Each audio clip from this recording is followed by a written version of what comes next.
Hello, welcome. We're here at Someday Farm with today's Tàijíquán Tip, and I'm Stephen Watson.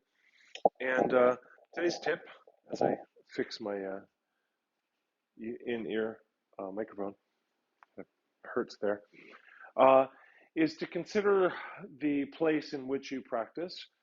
For many of us, it may be the usual or ordinary place of practice, and for others, it may be just that's where I'm headed today, over to that patch of grass or into that empty conference room, or onto that bit of parking lot or what have you. But at any rate, when we decide to practice, we're often in a different place than we ultimately practice. Like I decide to practice, I have time, I have ambition and energy, so I'm going to head over there and then get my practice on.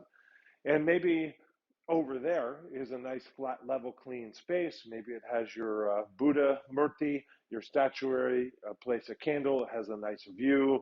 It has the scroll from your teacher. And so when you get there, you kind of feel like this place is going to support my practice.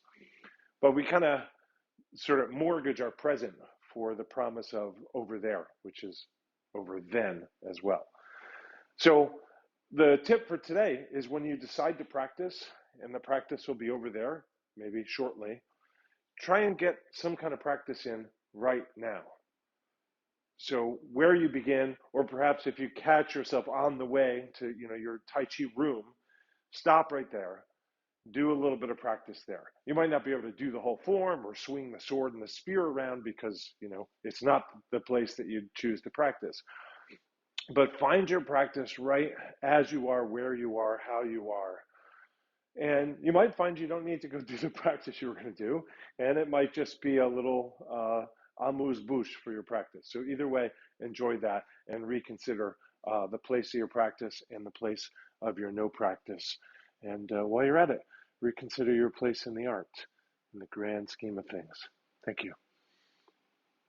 Here are all the ways you can help besides online reviews and subscriptions. Thank you, thank you, thank you.